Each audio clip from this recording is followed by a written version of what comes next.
विश्वं स्थापितं येन भूतले स्वयं रूपा ददाम्यहं ददाति स्वपदान्तिकं वन्देऽहं श्रीगुरो श्रीयुगपदकमलं श्रीगुरुं वैष्णवांश्च श्रीरूपं साग्रजातं सहगणनाथान्वितं सजीवं साद्वैतं सावधूतं परिजनसहितं कृष्णचैतन्यदेवं श्रीराधा कृष्णपादान् श्रीहरिदासजीवसाधारणसंश्च हे कृष्ण करुणा सिन्धु दीनबन्धु जगत्पते गोपेश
हरे कृष्ण।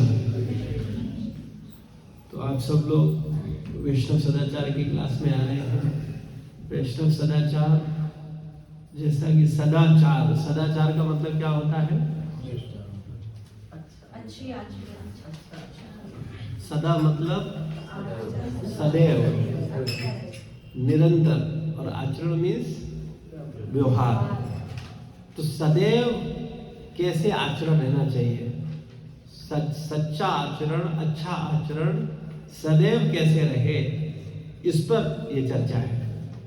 भक्त लोग अपने व्यवहार से जाने जाते हैं, वेशभूषा से नहीं। जो वेशभूषा से जाने जाते हैं वो ज्यादा लोगों को प्रभावित नहीं करते हैं। आप देखते हो अपने सनातन धर्म में बहुत सारे साधु वेश में लोग रहते हैं, लेकिन लोग उनका उनसे बहुत कुछ सीख नहीं पाते। उसका मूल कारण यह है क्योंकि उनका जो व्यवहार है वो पवित्र नहीं है। तो हम लोगों को वेश का भक्त नहीं बनना है, हमारा आचरण वैसा होना चाहिए। और इसके लिए सबसे अच्छा तरीका है हम अपने ऊपर काम करें। मैं अक्सर भक्तों के साथ जब मीटिंग में होता हूँ, जब सत्संग में होता हूँ, तो हमेशा एक बात कहने का प्रयास करता हूँ, हम लोग किसी की बुराई ना करें, किसी की निंदा ना करें। अगर हमें बुराई करनी है तो केवल अपनी, बस। एक भक्त को कैसे पहचानोगे आप कि ये अच्छा भक्त है? तो उसका एक ही तरीका है, कहने से कोई अच्छा भक्त नजर नहीं आता, उसके आचरण से। जो व्यक्ति अपनी कमियां सहज सबके सामने स्वीकार करता है, इसका मतलब है वो ईमानदार भक्त है। तो हम सब लोगों को प्रयास करना है, ये पहला आचरण होना चाहिए हमारा कि हम सदैव क्या करें, भक्तों के संग में जब रहें तो किसी दूसरे की विषय में चर्चा न करें, हमेशा अपने अवगुणों की चर्चा करें। श्री चैतन्य चरितामृत में अंत लीला में 4:121 में बड़ा सुंदर प्यार है। आप लोग हमारे साथ साथ बोलिए, मर्यादा लंघने लोक करे उपहास, ये लोक परलोक दुई है नाश। मर्यादा लंघने लोक करे उपहास, ये लोक परलोक दुई है नाश। इसका मतलब क्या है? जो भी वैष्णव सदाचार का उल्लंघन करता है, संपूर्ण जगत में उसका उपहास होता है, और इस प्रकार इस लोक और परलोक दोनों में वह नष्ट हो जाता है। तो हम लोगों को क्या करना चाहिए? वैष्णव सदाचार का बहुत ईमानदारी से पालन करना चाहिए। वो गुण जब हमारे अंदर आएंगे भक्तों के, तब उन गुणों को देख करके लोग उन गुणों को स्वीकार करेंगे, तो प्रचार अपने आप हो जाएगा। आप जब अच्छे लोगों के बीच में जाते हो तो आपको बार बार जाने का मन करता है, लेकिन जब आप ऐसे भक्तों के बीच में जाते हो जब केवल निंदा हो रही होती है भक्तों की, तो आपको फिर अच्छा नहीं लगता, किसी को नहीं अच्छा लगता। तो इसलिए हम सब लोगों को ये प्रयास करना है, कभी भी किसी भी भक्त का निंदा नहीं करना। खास करके भक्तों के समूह में तो बिल्कुल भी नहीं। अगर कोई कमी है तो मैंने आपको बताया, उसके 4 गुणों के साथ लिख करके उसकी कमी मुझे दे सकते हो, लेकिन शर्त यह है कि आपको क्या करना है, उसके अगर एक अवगुण बताना है तो उसके 4 गुण लिख करके देने होंगे, और फिर उसका एक अवगुण बताओ। और ऐसा करके देखो, आप लोग बच जाओगे, वरना सब खत्म हो जाओगे। मैं फिर बोल रहा हूं, आप सब लोग सोचते हो कि आप 4 लोग मिलकर के बहुत अच्छी चर्चा कर रहे हो, लेकिन वो बहुत अच्छी चर्चा में कौन सा रस लेते हो? निंदा रस लेते हो। 4 भक्त मिलकर के दूसरे 2 भक्तों की निंदा करते हैं, फिर वो 4 मिलते हैं, फिर वो दूसरे की। ये निंदा रस का भी अपना आनंद है कि नहीं है कि नहीं है? नहीं लेते तो सब अब बिल्कुल नहीं है। अच्छा है, लेकिन अगर नहीं है तो फिर नहीं ही होना चाहिए। भक्तों का सबसे बड़ा गुण, मैं आज सुबह भागवत क्लास में चर्चा कर रहा था, भक्तों का सबसे बड़ा गुण है कि वो भगवान और गुरु के प्रति समर्पित होने का प्रयास कर रहे हैं। प्रभुपाद जी बोलते हैं, शुद्ध भक्त का मतलब है जो शुद्ध भक्त बनने की कोशिश कर रहा हो।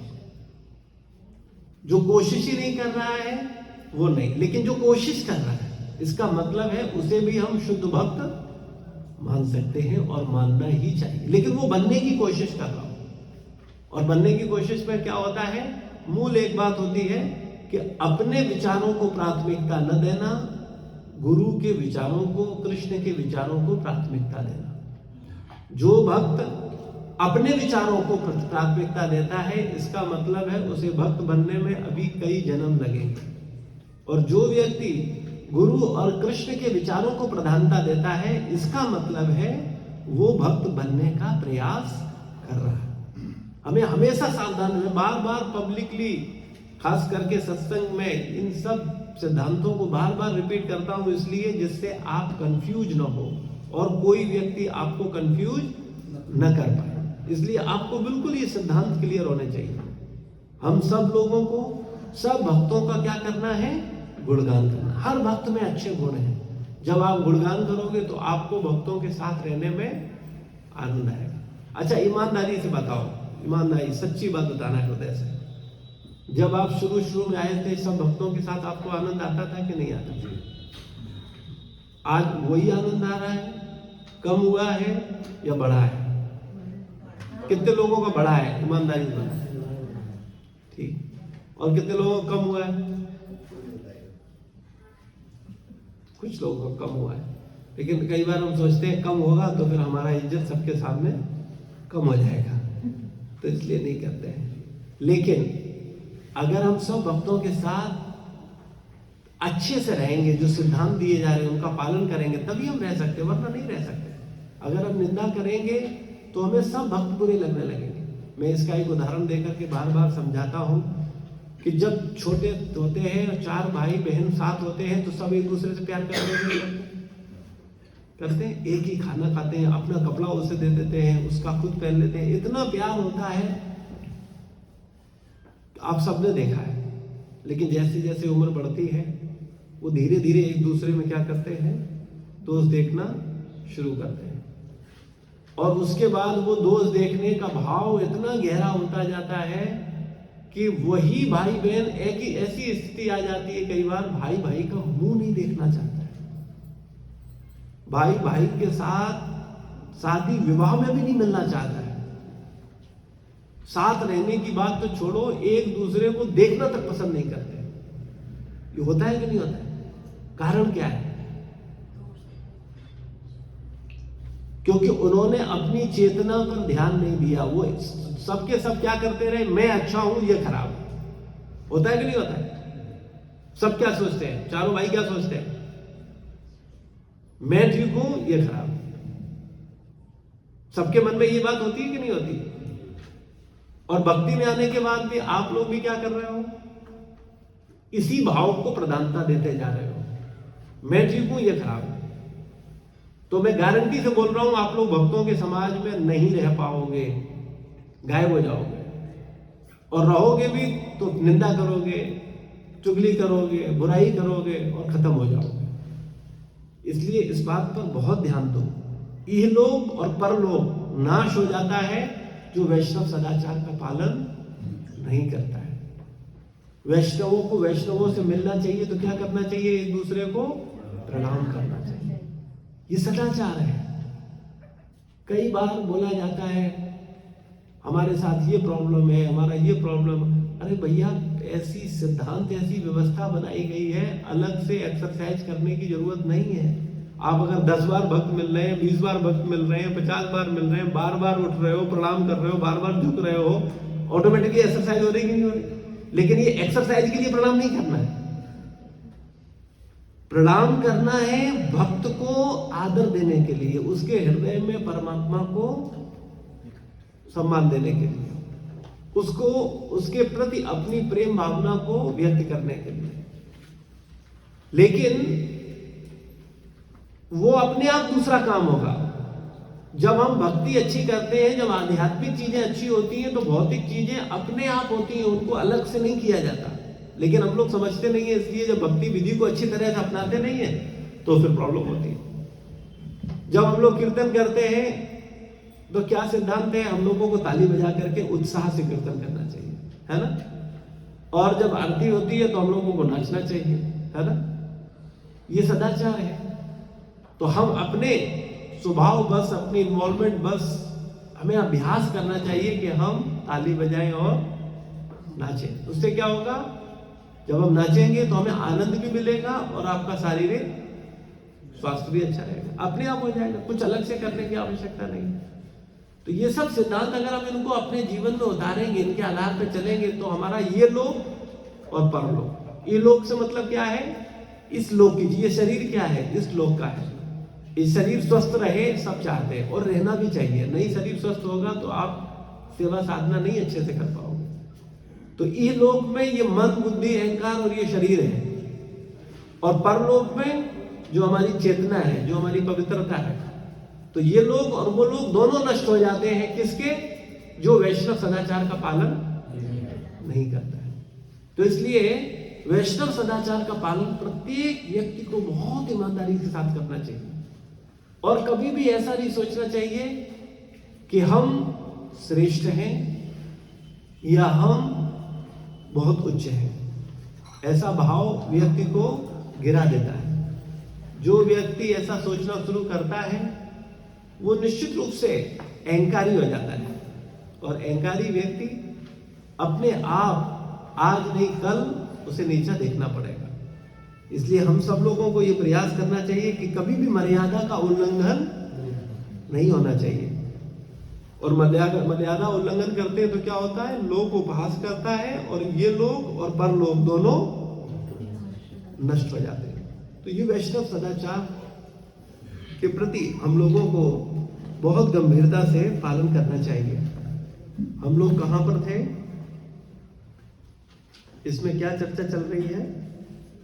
वैष्णव सदाचार प्रसाद वितरण में जहाँ से प्रसाद वितरण हो चुका है? नहीं, आधा हुआ था। अच्छा, आधा हुआ था। ये होगा, यदि प्रसाद की मात्रा कम है तो वितरित करने वाले व्यक्ति को चाहिए कि सभी को समान मात्रा में प्रसाद वितरित करें। ठीक है, तो प्रसाद वितरण चल रहा है, तो इसको फिर से जरा पढ़ लेते हैं सब लोग साथ में। देखिए, पहली चीज तो ये है, ये प्रसाद वितरण सेवा कौन कौन करता है? ईमानदारी हाथ खड़ा करो। जो करता हो केवल वही हाथ खड़ा करे। इतने लोगों में 1 2 3 4 5 6 7 लोग हैं बस। तो क्या प्रसाद वितरण सबको माताएं नहीं करती? आप लोग नहीं करते? घर में नहीं, मंदिर की बात है। घर में तो मजबूरी है प्रसाद वितरण करना। सेवा ली जाती है, सेवा की कमी थोड़ी है। सेवा करने वाले कितने? प्रसाद वितरण तो हर बार होता है, माताओं को भी होता है, प्रभु जी को भी होता है। और हमेशा ये प्रयास होना चाहिए कि जब काउंटर बने तो 2 काउंटर लगने चाहिए, एक माताओं का और एक प्रभु जी का। उससे क्या होता है, दोनों प्रभु लोग ही खड़े होते हैं। तो माताएं अगर जिम्मेदारी लें, भाई देखिए सबसे बड़ी चीज, एक दिन प्रसाद वितरण, कोई भी सेवा एक दिन की नहीं होती, वो एक जिम्मेदारी है।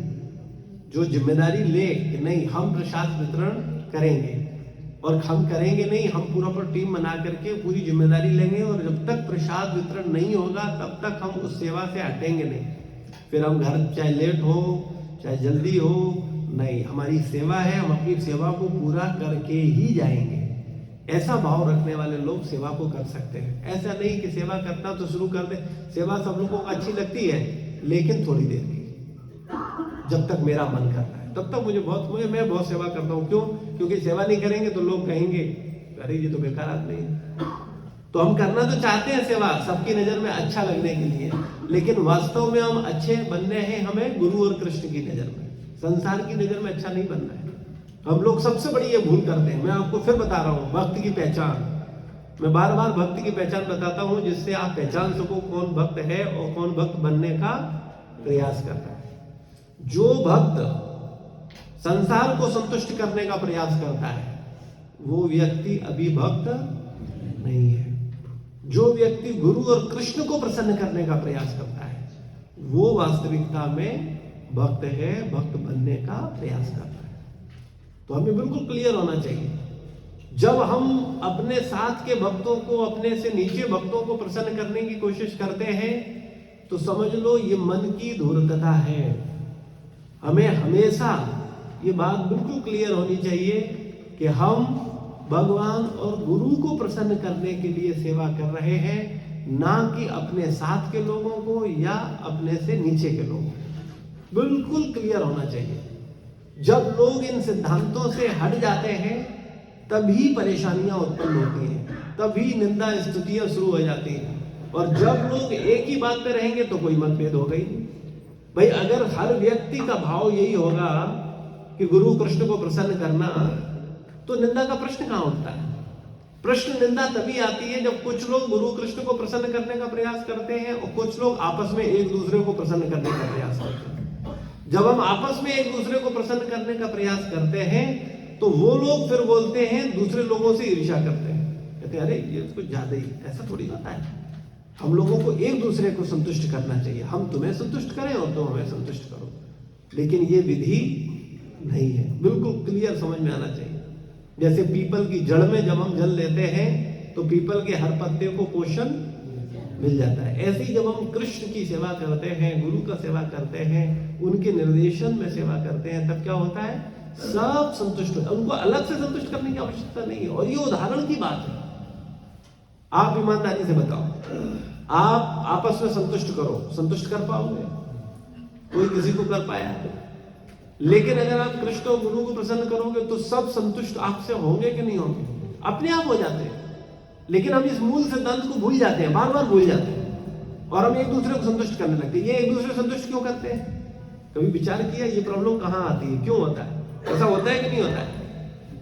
इसका कारण क्या है? क्यों होता है ऐसा? हम अच्छा कहलाना चाहते हैं दूसरों की नजरों में। हाँ, हम दूसरों की नजरों में अच्छा बनना चाहते हैं, उनको समझाना चाहते हैं कि हम अच्छे हैं। उनको नहीं समझाना है तुम अच्छे हो, तुम्हें अच्छा काम करना है, तुम अच्छे अपने आप बन जाओगे, फिर सब अपने आप कहेंगे कि तुम अच्छे हो। ऐसे एक एक पे मेहनत करोगे, जीवन खत्म हो जाएगा और तुम अपने को अच्छा साबित नहीं कर पाओगे। कोई नहीं कर पाएगा, तुम भी नहीं कर पाओगे। लेकिन अगर आप पूर्ण रूप से गुरु और कृष्ण के प्रति समर्पित हो जाओ, नहीं मेरा उद्देश्य केवल गुरु और कृष्ण को प्रसन्न करना है बस, तो अपने आप आपके उस पवित्र आचरण से सब संतुष्ट हो जाएंगे। तो इसलिए हमें ये बात बिल्कुल क्लियर होनी चाहिए, जिससे कि हम कभी भी कंफ्यूज ना हो। तो प्रसाद वितरण, यदि संभव हो तो दीक्षित भक्त ही प्रसाद वितरण करें। क्या बोला गया है? यदि संभव हो। क्यों बोला गया है दीक्षित भक्त प्रसाद वितरण करें? क्या कारण है? उनको अनुभव होता है, तो मुझे अनुभव होता है। अनुभव होता है, ठीक। और वो प्रसाद को भगवान के रूप में मान के प्रभु जी उनको गुरु एक्सेप्ट कर चुके होते हैं। ठीक। और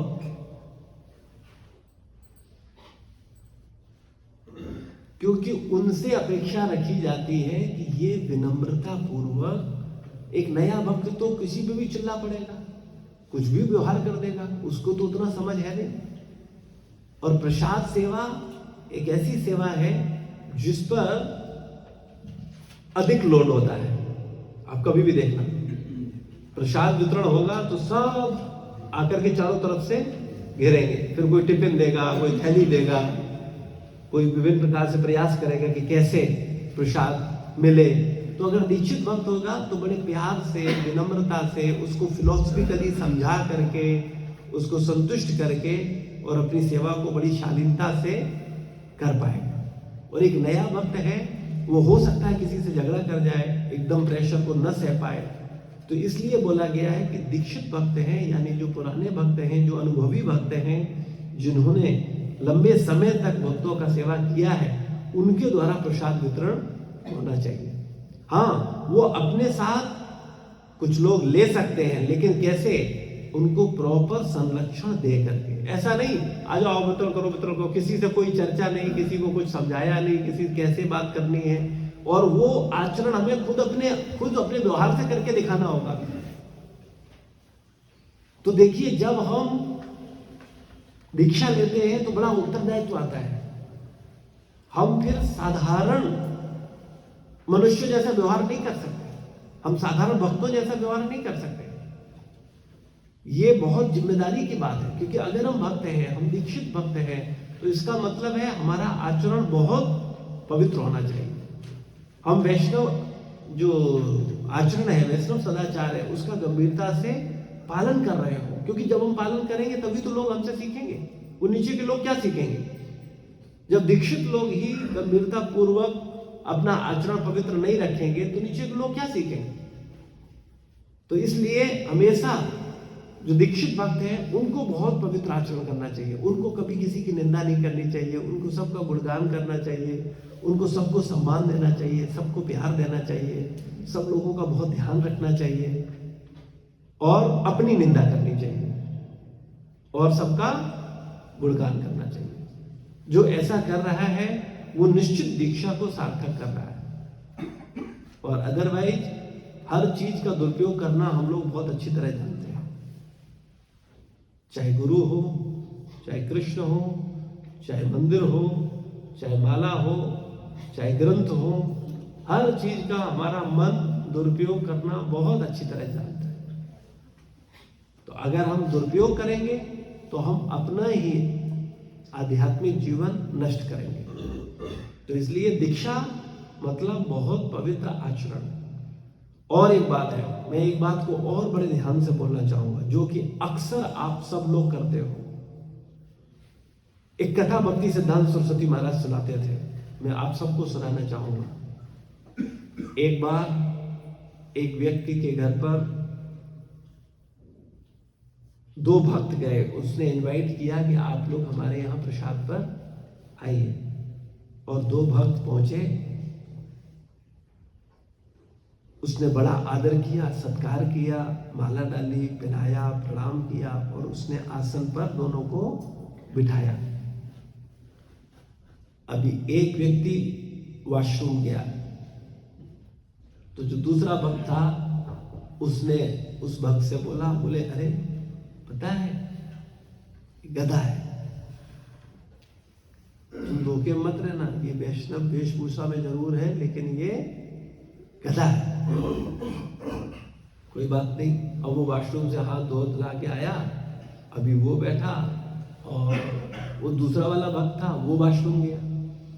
तो जब वो वॉशरूम गया तो जो वापस आया था उसने तो सुना नहीं कि पीछे क्या हो गया, उसको तो पता ही चला, लेकिन वो आया और उसने बोला कि ये जो भक्त है ये बैल है, तुम धोखे में मत रहना, ये बिल्कुल बैल है, भक्त नहीं है। कोई बात नहीं। अब वो भी हाथ पैर जोड़ करके आए और दोनों के दोनों थाली का आसन पे बैठ के इंतजार करने लगे। तो वो भक्त जिसने माला पहनाई थी, प्रणाम किया था, वो थाली में एक के लिए घास लाया और एक के लिए भूसा लाया। अब क्या बोले, हे ये क्या बदतमीजी है, तुम अपमान करते हो वैष्णव का, मुझे गधा, मुझको घास रख रहे हो, भूसा रख रहे हो, ये क्या तरीका है? ये आपने ही परिचय कराया एक दूसरे का, आपने बताया था ये गधा है तो मैं इसके लिए घास लाया, और आपने बताया ये बैल है तो इसलिए मैं इसके लिए भूसा लाया।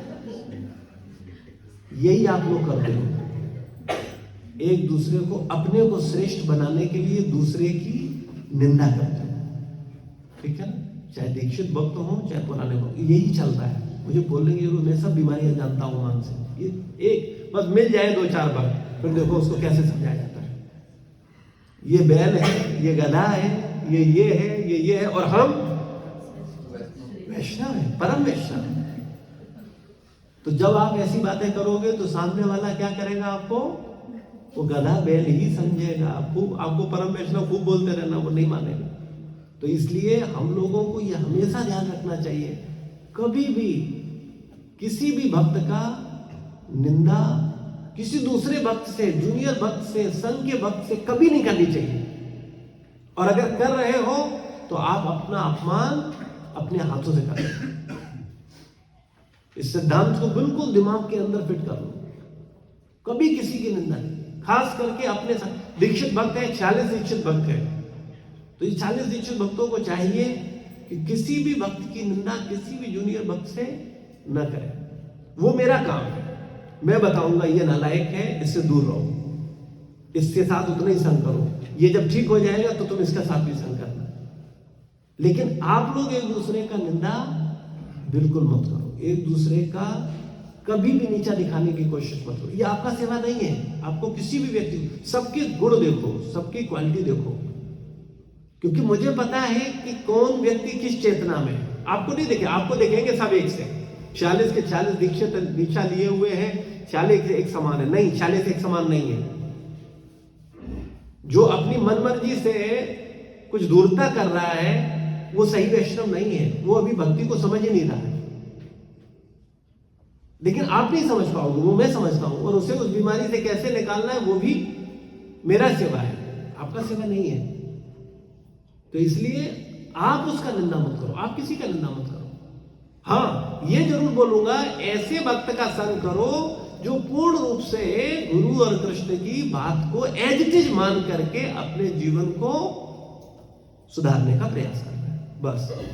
ऐसे भक्त का संग करो, ऐसे भक्त का संग न करो जो अपनी मनमर्जी से कुछ करने का प्रयास कर रहे हैं और गाइडेंस में नहीं है। बस इतनी सी बात है।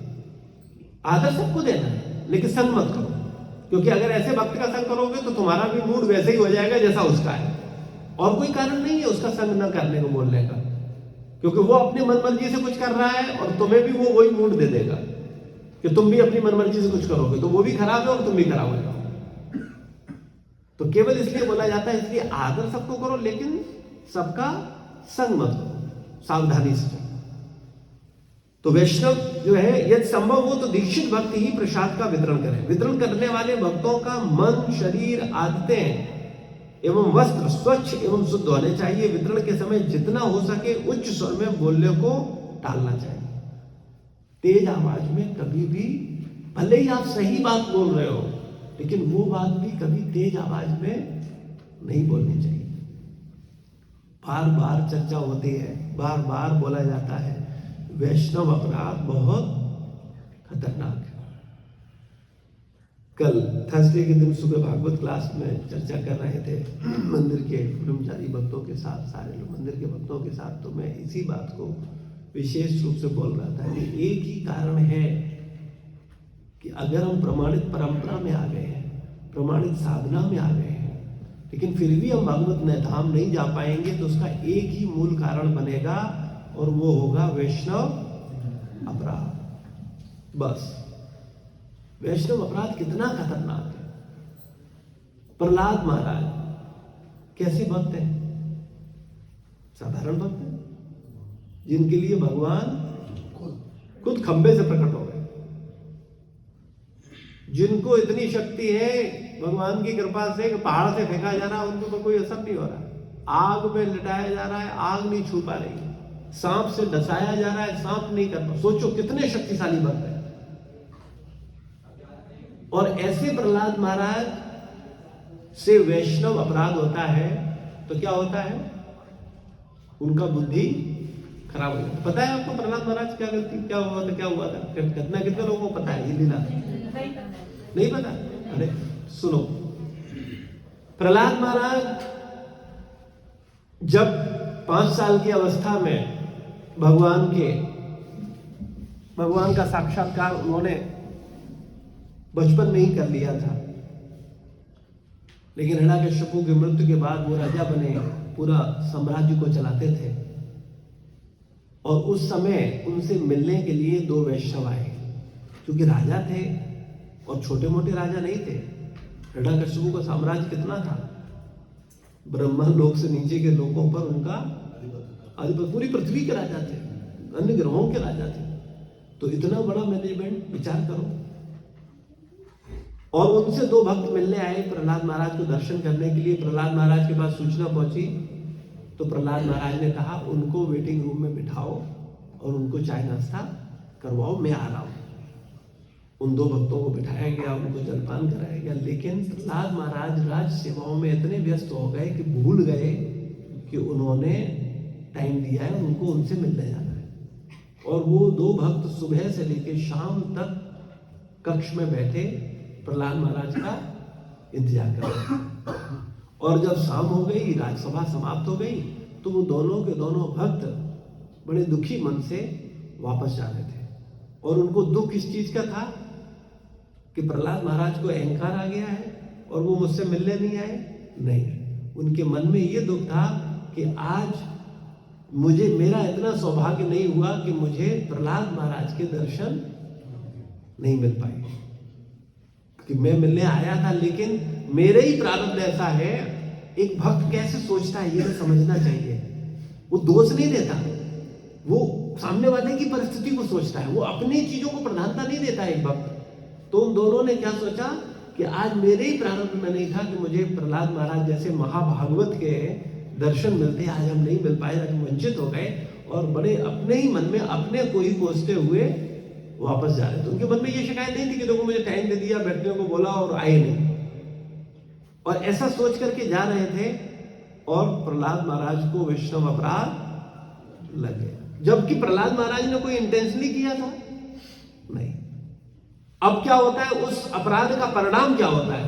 प्रहलाद महाराज का बुद्धि खराब हो जाता है और क्या बोलते हैं, विष्णु के शत्रु बन जाते हैं। सोचो क्या बोलते हैं, सेना बुलाओ, मेरे भावा का मर्डर किया था, मेरे पिताजी को मार डाला, मेरे पिताजी को मार डाला, मेरे चाचा को मार डाला, राक्ष को मारा, इनको मारा, मैं देखता हूं कैसे विष्णु को, सेना निकालो, चलो चढ़ाई करते हैं।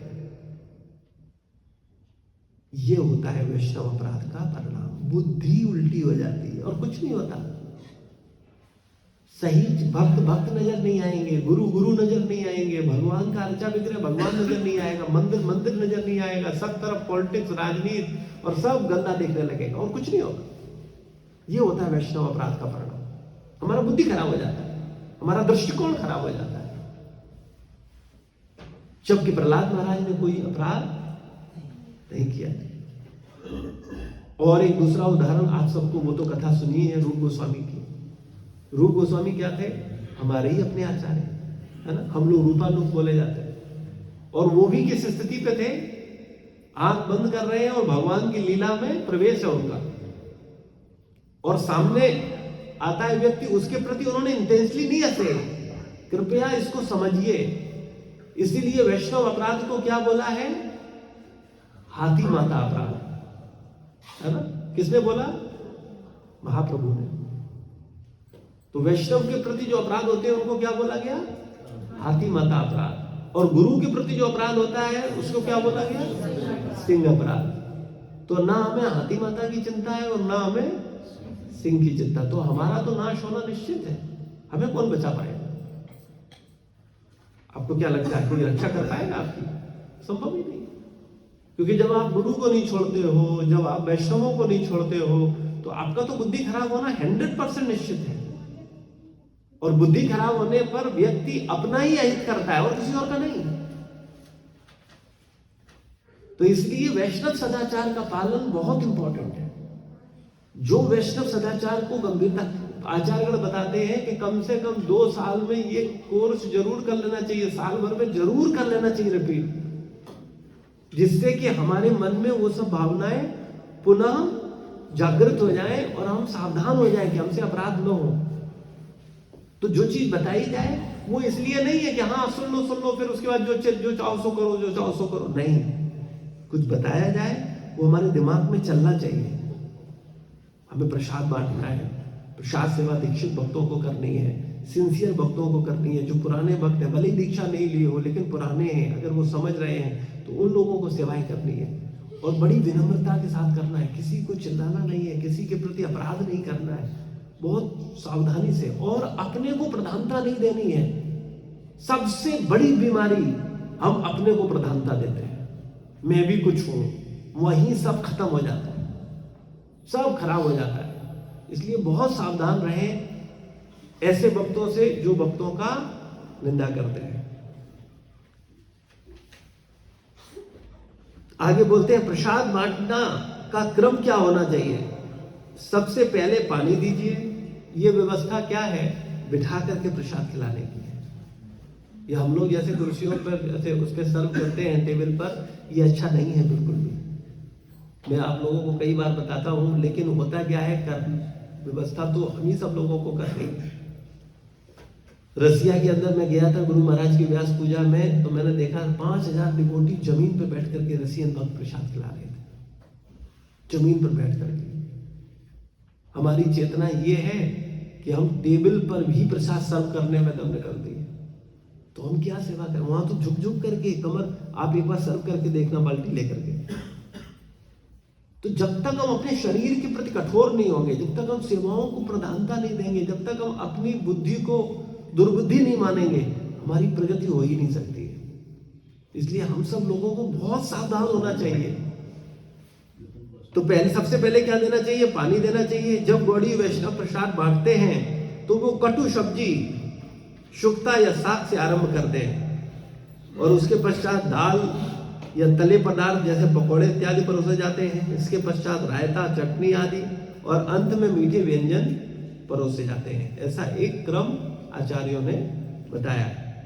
चपाती और चावल आरंभ से अंत तक आवश्यकता अनुसार परोसिए। यदि संभव हो तो चपाती गरम दें, है ना। इस सिद्धांत ऐसा नहीं है कि हाँ खुद प्रसाद पाना है तो बहुत चेतना में, अरे गरम होना चाहिए, ऐसा भी होना चाहिए। और भक्त लोग पा रहे हैं, परस दो सानी जैसा दे दो, जानवर है परसों जो आ रहा है तो नहीं। हमारे अंदर एक भाव है। हाँ वो एक अलग बात है, हम कितना कर सकते हैं। हम प्रसाद को, रोटियां अगर ज्यादा मात्रा में उनको पहले से जब बन रही हों उनको अच्छे से ढक करके रखें। देखो मैं फिर बार बार बोलता हूं, सेवा भक्त ही कर सकता है, पैसा लेने वाला सेवा नहीं कर सकता। उससे उम्मीद मत रखो। और अगर हम कानचोर रहेंगे, हम सोचेंगे नहीं प्रसाद तो रोटी तो गर्म मिले, ये बिल्कुल वैष्णव सदाचार है। जब खाना खाने जाएंगे तो याद करके कोसेंगे भक्तों को, है ना, क्या कहेंगे, बताया था प्रभु जी ने रोटी गर्म होनी चाहिए, नहीं मिल रही है, देखो सब नालायक है। लेकिन हम नालायक हैं, इस पर ध्यान नहीं जाएगा कि हमने रोटी का तो ध्यान ही नहीं दिया, हम तो किचन में गए ही नहीं, हमने तो देखा ही नहीं कि रोटियां कहाँ जा रही है, कौन रखेगा, कौन देखेगा। ये उल्टी बुद्धि वाले लोगों की सोच होती है। तो हम सब लोगों को सेवाओं में इन्वॉल्व होना चाहिए। भक्त लोग ही प्रसाद बनाएं, भक्त लोग ही प्रसाद सर्व करें। भक्तों का मतलब क्या है? भक्तों का मतलब केवल माला जपना नहीं है। भक्तों का मतलब केवल लोगों के साथ मटर गश्ती करना नहीं है। भक्तों का मतलब है मिल करके सेवा करना। भक्तों के द्वारा सब सेवाएं होनी चाहिए।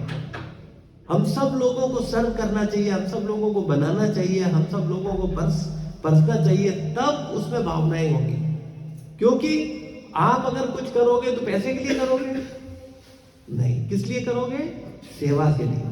और जब आप सेवा के लिए करोगे तो आप अच्छे से अच्छा करने का प्रयास करो। और जो पैसा लेके करेगा वो क्या सोचेगा, अरे भाई मुझे तो 10,000 रुपये मिलता है, काम 20,000 रुपये के ले रहे हैं, हम क्यों करें, हम तो नहीं करेंगे। तो इसलिए हम लोगों को, भक्तों को खुद सेवाएं सब करनी चाहिए। प्रसाद ग्रहण करते समय झूठे हाथों से दूसरे बर्तन को स्पर्श न करें। गुरु तथा शिष्य वाला भी बुक लिया, उस पर भी चर्चा है, ठीक है, उसको निकाल लो, टॉपिक क्या है। प्रसाद ग्रहण करते समय झूठे हाथों से दूसरे बर्तनों को स्पर्श नहीं करना चाहिए। इससे क्या होता है, वो बर्तन जूठा हो जाता है। किसी को अगर थाली में भोजन परस रहे हैं तो जूठा अगर वो लेकर के आया है तो हमें बहुत सावधानी से, इतना दूर से भी ना हो कि हम फेंकें जैसे वो भिखारी हो, है ना, या कोई मतलब उसके प्रति असम्मान व्यक्त नहीं होना चाहिए। लेकिन सावधानी से उसका भी ध्यान रखना चाहिए कि वो जूठा ना हो पाए। दूरी से परसे, लेकिन ऐसा न लगे कि फेंका जा रहा हो, ठीक है। तो प्रसाद ग्रहण करते समय झूठे हाथों से दूसरे बर्तन को स्पर्श न करें और दूसरों को परोसने के लिए कहें अथवा स्वयं हाथ धो करके अपने लिए परोसें। प्रसाद सदैव थाली में खाली स्थान में परोसें। मिष्ठान एवं नमकीन व्यंजनों को अलग अलग परोसें। ये छोटी छोटी चीजें होती हैं। हम प्रसाद पाना चाहते हैं तो क्या चाहते हैं, नमकीन अलग हो और मीठा अलग हो। और लोग लेके आ रहे हैं तो इतना उत्साह आ जाता है भक्त में, कहाँ जा रहा है कोई ध्यान नहीं है, वो भक्त पूरी सेवा में लीन है। और क्या सोच रहा है, देखो मैं महान वैष्णव हूँ, मैं कितनी सेवा कर रहा हूँ। और उसकी जोश है उसके अंदर, किस बात का, कि वो बहुत महान है, लेकिन उसकी महानता से सब परेशान हो रहे हैं। तो इसके प्रति हमें बहुत सावधान होना चाहिए। हम सेवा करें, लेकिन कैसे करें, कि सावधानी से, नमकीन अलग रहे, पूरी चेतना के साथ, मीठा अलग रहे। और बहुत देखो, सेवा हम क्यों कर रहे हैं, ये बात समझनी बहुत इंपॉर्टेंट है। सेवा हम कर रहे हैं अपने चित्त की शुद्धि के लिए, अपने को श्रेष्ठ साबित करने के लिए नहीं। हम लोग भूल यही, ये हमारा बदमाश मन ये गलती करवाता है हमसे। ये क्या बोलता है कि तुम सेवा इसलिए कर रहे हो जिससे सबकी नजर में तुम श्रेष्ठ बन जाओ। नहीं, ये भावना ही गलत है। हम सेवा इसलिए करते हैं जिससे मेरा प्योरिफिकेशन हो, और वो प्योरिफिकेशन तब होगा जब उस सेवा को आप सही मूड, सही चेतना और सही तरीके से करोगे, तभी वो सही होगा। प्रसाद सदैव थाली में खाली स्थान परोस। प्रसाद परोसते समय व्यक्ति के हाथ में न दें, किंतु यदि प्रसाद अत्यंत अल्प है तो हाथों में दे सकते हैं।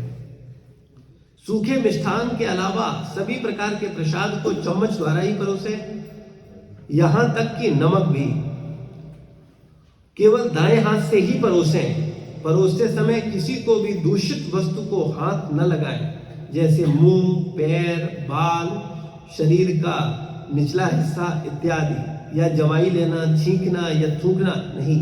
अपरिहार्य स्थिति में आने पर हाथ, बाद में हाथ धो लें। तो जब सर्व करते हैं तो हमें बहुत ये सब चीजें ध्यान रखना चाहिए। जैसे हम परसते जा रहे हैं और हमारा मान लो सर में खुजली हुई तो खुजला लिया और फिर से परसना शुरू किया, ऐसा नहीं। बहुत ये वैष्णव सदाचार का पालन करेंगे ना तो हमारा बहुत प्योरिफिकेशन होगा। तो अगर सर खुजली होगी तो खुजलाना पड़ेगा, कोई दिक्कत नहीं है, खुजलाएं, लेकिन हाथ धो लें, उसके बाद में फिर सर्व करें। बहुत स्वच्छता का ध्यान रखें। तो ये गर्मियों में बहुत समस्या होती है, पसीना बहुत आता है और उसमें ना हाथ धो सकते हैं ना कुछ कर सकते हैं क्योंकि वो शरीर में आ रहा है। नहीं नहीं, उसका तरीका है हम एक कॉटन का अच्छा साफ सुथरा रुमाल रखें और जब हम अगर सर्व कर रहे हैं, क्योंकि पसीना साफ नहीं करोगे तो पसीना टपक जाएगा, प्रसाद में गिरेगा, तो इसलिए हम एक अच्छा अपना रुमाल, स्वच्छ रुमाल रखें और उससे पसीने को साफ करें। और ऐसी स्थिति हो तो हम एक डिब्बे में पानी भर करके वहाँ अलग से रख लें, जिससे कि हमने पसीना साफ किया और तुरंत हाथ धुले और उसके बाद में फिर सब। हमें देखो, जब आपको कुछ करना है तो उसके लिए आपको योजना बनानी पड़ेगी, तो हो जाएगा। बार बार हाथ धोने के लिए नल पे जाओगे तो थोड़ी होगा प्रैक्टिकल। वहीं पर एक मग में जल को रखें, 3-4 भक्त हैं आसपास में, वो हाथ लेने के लिए उसमें हाथ धुलने के लिए लेंगे, फिर सर्व करने लगे। ठीक है। जब घर पर अतिथि आए तो भगवान को अर्पित महाप्रसाद सभी को थोड़ा थोड़ा वितरित करें और तत्पश्चात आवश्यकता अनुसार गरम गरम प्रसाद परोसें। गुरु और सन्यासियों के लिए इसी रीत से ही प्रसाद परोसें। तो जब भी भक्त आते हैं घर पर तो उनको क्या करना चाहिए, कभी भी ऐसे बिना भोग लगा हुआ कुछ सर्व नहीं करना चाहिए। पहले महाप्रसाद, कुछ भगवान का महाप्रसाद है तो वो सर्व करना चाहिए, उसके बाद फिर गरम गरम प्रसाद पर उस सर्व करना चाहिए। यदि प्रसाद की मात्रा कम है तो वितरित करने वाले व्यक्ति को चाहिए कि सभी को समान मात्रा में प्रसाद वितरण करे, किंतु उसे वितरित करते समय उसे अत्यंत उत्साह से वितरित करना चाहिए। ये बात बड़ी इंपॉर्टेंट है। देखो, ये अपना प्रचार मूवमेंट है। कई बार क्या होगा कि आपके पास प्रसाद इतना होगा कि बच जाएगा, और कई बार ऐसा होगा कि प्रसाद कम पड़ जाएगा। तो जब कम पड़ेगा तब फिर क्या करेंगे, जो बेवकूफ भक्त होते हैं वो क्या करेंगे, देखो क्या व्यवस्था है, कोई मैनेजमेंट ही नहीं है, इतने लोग आ गए, अब बताओ इसमें हम क्या परस दें। तो जब ऐसी बातें करेंगे तो क्या होगा, अपराध होगा। लेकिन एक समझदार भक्त क्या करेगा, उत्साही होकर के जितनी मात्रा में प्रसाद होगा उसको सबको देखते हुए थोड़ी मात्रा को स्वल्प वितरित करके सबको बांट देगा और बड़ी प्रसन्नता के साथ। देखो, एक बात हमेशा ध्यान रखो, हम जिसको चाहें उसको खराब मूड दे दें और जिसको चाहें उसको, है ऐसा या नहीं है? हर परिस्थिति में आप ऐसा कर सकते हो कि नहीं कर सकते हो, लेकिन ऐसा आप कर कब पाओगे? ऐसा आप कब कर पाओगे? जब खराब मूड होगा तो खराब कर देंगे। हाँ, तो खुद का मूड अच्छा रखना पहले आवश्यक है। अगर खुद आप सही चेतना में हो तभी आप दूसरे को सही चेतना, अगर आप खुद खराब भावना में हो तो आप दूसरे को क्या दोगे, खराब भावना तुरंत दे दोगे। और अगर आप स्वयं शांत हो, संयमित हो, तो आप दूसरे को भी तुरंत शांत और संयमित कर दोगे। तो इसलिए खुद का शांत रहना, खुद पर काम करना बहुत जरूरी है। तो संभव हो तो प्रसाद पाने वाले व्यक्ति को प्रसाद के गुण बताएं। यदि आवश्यक हो तो शांत रहें। प्रसाद के दौरान कैसेट या पुस्तक सुनना अत्यंत लाभदायक है। हम श्री कृष्ण या श्रील प्रभुपाद लीलामृत जैसी पुस्तकें सुन सकते हैं। तो जब हम प्रसाद पाते हैं तब भी हमारा प्रयास होना चाहिए कि हम ये तो हरे कृष्ण महामंत्र का कीर्तन चल रहा हो, या लेक्चर लगा सकते हैं, प्रभुपाद जी का लेक्चर लगा सकते हैं, भक्तों का लेक्चर लगा सकते हैं, जिससे कि हम उनको सुने और उसके बाद शांत होकर के प्रसाद दें। साथ साथ बैठे भक्तों को सामान्य मात्रा में प्रसाद परोसें। भक्तों की संख्या अधिक होने पर पंक्ति भेद न करें। यदि संभव हो तो विशेष प्रकार का प्रसाद लेने वाले अलग बैठें। वैसे तो हम लोगों को क्या करना चाहिए, सबको समान रूप से समान प्रसाद देना चाहिए, ये आदर्श स्थिति है। लेकिन इसमें भी कई बार स्थिति ऐसी बनती है कि जहां हमें कुछ विशेष लोगों को और जनरल लोगों को कैटेगरी में बांटना पड़ता है। तो लेकिन उसमें क्या होना चाहिए, सबके प्रति हमारा व्यवहार समान होना चाहिए, लेकिन वो हम अलग कर सकते हैं। ऐसा नहीं कि एक व्यक्ति को मटर पनीर मिल रहा है और जनरल व्यक्ति को वहीं सामने खिचड़ी मिल रही है। इससे क्या होगा, वो आपस में द्वेष होगा और वो अपराध होगा। आप सेवा कर रहे हो खिचड़ी खिला करके, लेकिन वो सेवा ना हो करके वो क्या, उसके मन कैसा होगा, वो द्वेष आएगा, उसको अपराध होगा। तो इसलिए अगर आपके पास मान लो इतनी व्यवस्था नहीं है कि आप 10,000 लोगों को मटर पनीर खिला पाओ, क्योंकि हम लोग चाहते हैं लेकिन कई बार फंड्स बाधा बनते हैं, क्योंकि हमारे पास जितने सीमित संसाधन है उतने में ही हम लोग कर पाएंगे। तो अगर ऐसी स्थिति हो तो हम क्या करें, वो प्रसाद अलग होना चाहिए और उसको पब्लिसिटी ना करें, बाहर जाकर के ना देखो अरे वहां जाओ, वहां पनीर चल रहा है, उधर से पहुंचो, ठीक है, अरे तुम खिचड़ी खा के आए, हमको देखो पनीर पा के आ रहे हैं। तो ऐसी भावना करके क्या करेंगे, हम फिर प्रदूषण फैलाते हैं, ठीक है, और कुछ लोगों को खराब करते हैं। और खास करके इसमें हम लोग बहुत गलती करते हैं। कैसे गलती करते हैं, वो मटर पनीर या वो विशेष व्यवस्था कुछ विशेष भक्तों की विशेष सेवाओं का प्रतिफल है। वो आपके मोहल्ले वालों के लिए, आपके रिश्तेदारों के लिए वो व्यवस्था नहीं है। वो व्यवस्था केवल कुछ विशेष उन भक्तों के लिए है जिन्होंने विशेष सेवाएं दी हैं, चाहे वो डोनेशन के रूप में हो या सेवाओं के रूप में हो। तो उसमें हम लोग गड़बड़ क्या करते हैं कि हम अपने मोहल्ले वालों को घुसरते हैं। मेरा जानने वाला, अरे प्रभु अब मुझे रोकोगे तुम, मेरा पड़ोसी है, अरे मेरे फूफा जी है, मेरा साला है। अरे वो साला फूफा में ही फंसे रहोगे तो इसी भौतिक जगत में तुम मरते रहोगे, जन्म लेते रहोगे।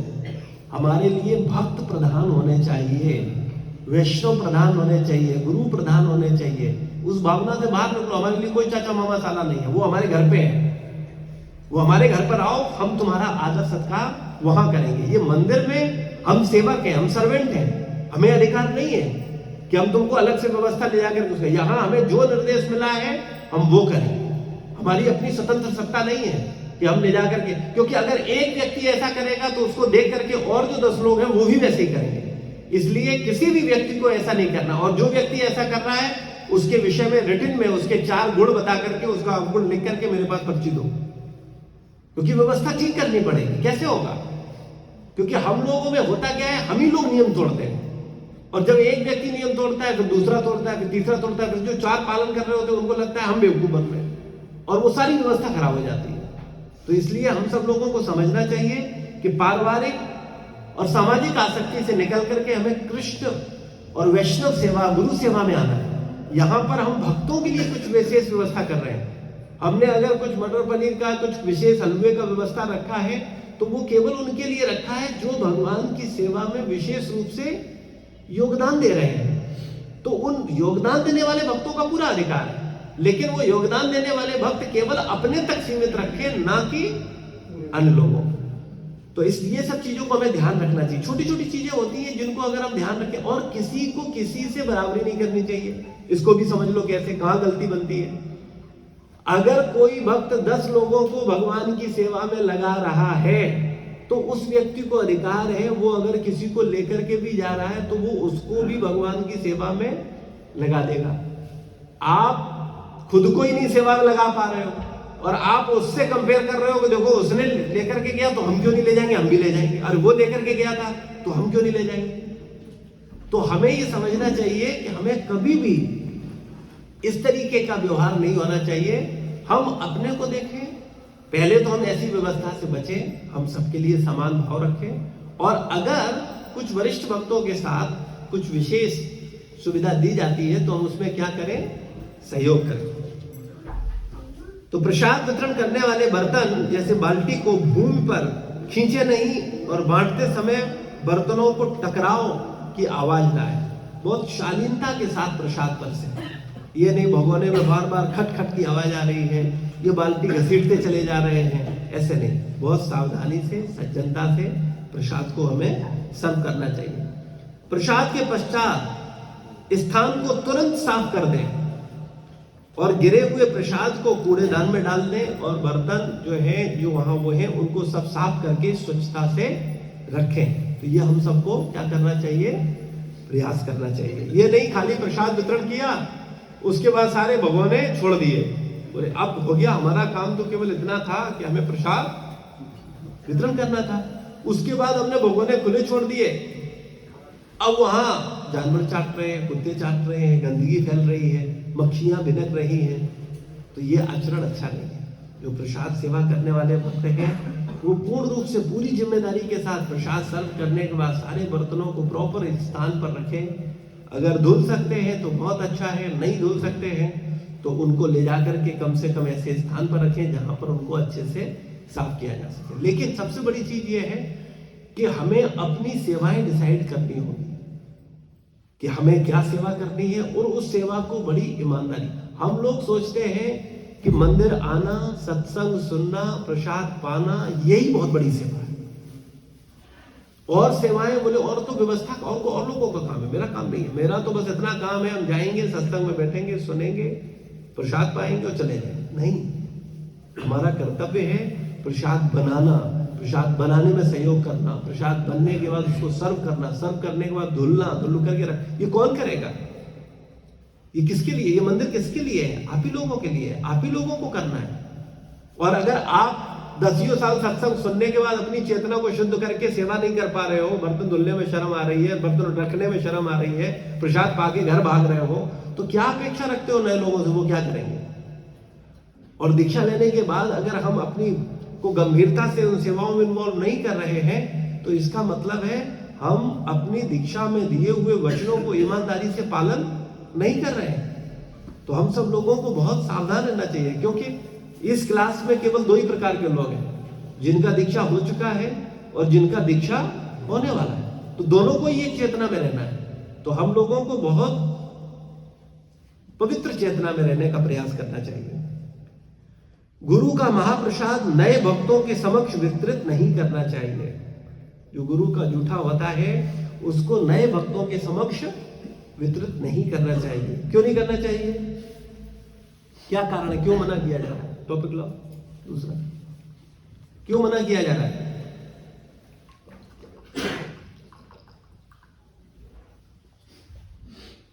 कोई बताना चाहेगा? क्योंकि नए भक्त उस चेतना में नहीं आए हैं कि वो गुरु को ईश्वर के समान आदर दे सके। हाँ, क्योंकि नए भक्त का वो भावना नहीं है। अगर उसको आपने अपनी भावना से दे भी दिया, जो महाप्रसाद है, गुरु महाराज का महाप्रसाद लो, वो कहेगा क्या तमाशा है, हमको अपराध कर देगा वो। तो इस ऐसे व्यक्ति को हमको कभी वितरित नहीं करना चाहिए। आप आदर कर रहे हो, वो आपके लिए आदर नहीं हो सकता है, लेकिन उसकी समझ अभी उतनी विकसित नहीं हुई है, इसलिए उसको देकर के अपराध नहीं करना चाहिए। ठीक है, ठीक है। अब हम लोग अगले टॉपिक पे चलते हैं, सेकंड लेवल, उसको गंभीरता से चर्चा करेंगे। तो आचार्य को सामान्य मनुष्य सोचना वर्जित है। आचार्य को क्या सोच